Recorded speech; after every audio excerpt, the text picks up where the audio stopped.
dalam hadis yang sahih yang cukup panjang juga riwayat Imam Bukhari, diriwayatkan kepada Abu Hurairah radhiyallahu anhu, beliau mengatakan, aku diperintahkan oleh Nabi Muhammad SAW untuk menjaga Baitul Mal, yang di dalamnya dikumpulkan harta termasuk makanan dari zakat dan sedekah.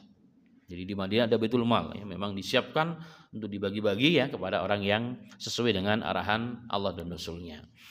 Dan ketika aku suatu malam, ya, ketika aku sedang berjaga-jaga, tiba-tiba ada seseorang yang datang dan mengambil makanannya, mengambil makanan dari rumah tersebut. Ku pegang tangannya, kemudian kutakan, la arfa'annaka ila Rasulillah sallallahu alaihi wasallam. Wahai fulan, saya akan laporkan kamu kepada Rasul sallallahu alaihi wasallam.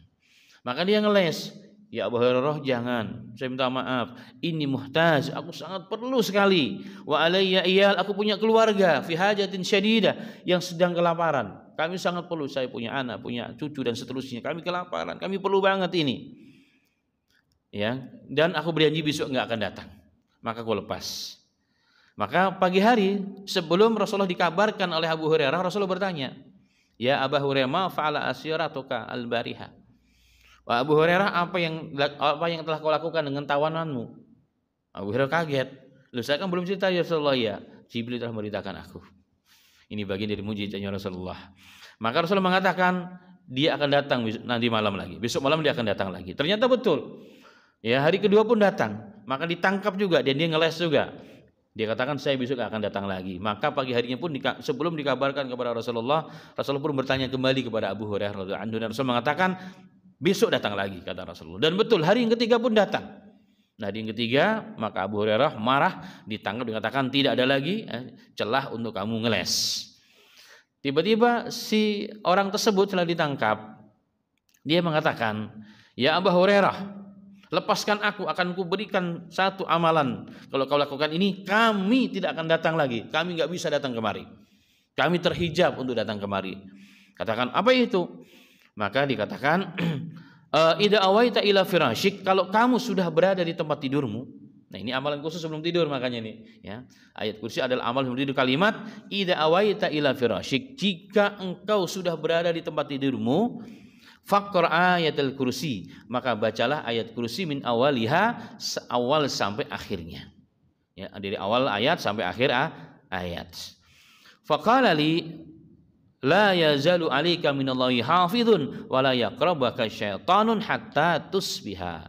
Jika engkau baca ayat ini, maka Allah menjagamu, ya, Allah menjagamu, dan tidak seorang pun dari kalangan syaitan yang mampu mendekat kepadamu sampai subuh. Sampai subuh hari. Maka kemudian kisah ini disampaikanlah pagi harinya kepada Nabi Muhammad SAW. Terjadi beberapa pembahasan cukup panjang. Kemudian Nabi Muhammad mengatakan di akhir bahasanya, amma innahu qad sadaqaka wa huwa kadzubun. Ya Abu Hurairah, dia telah menyampaikan hal yang benar kepadamu walaupun dia tukang bohong. Ya, walaupun dia tukang bohong. Ta'lamu ma tukhatibu mundu salasi. Ya Abu Hurairah, tahukah engkau ya Abu Hurairah siapa yang kau ajak bicara selama 3 malam itu? Maka Abu Hurairah mengatakan, aku tidak tahu ya Rasulullah. Rasulullah mengatakan, daka syaitanun, itu adalah syaitan. Itu adalah syaitan. Maka dari hadis ini jemaah sekalian rahimani wa rahimakumullah, maka ayat kursi, ayat yang begitu agung dalam Al-Qur'an, disunnahkan secara khusus dibaca kapan saja bagus. Tapi disunahkan secara khusus menjadi amalan wiridan setiap hari, tiga masa, 3 tempat. Jadi setiap sholat 5 waktu, setiap pagi dan sore, yang zikir pagi dan sore, dan yang ketiga secara khusus sebelum kita tidur, ketika kita sudah berada di tempat tidur kita, maka baca itu jemaah.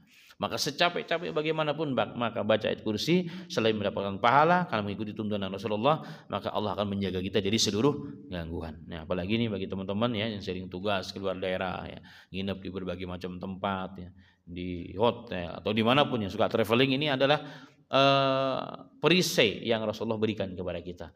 Ini adalah rahmat dan hadiah bagi seorang muslim.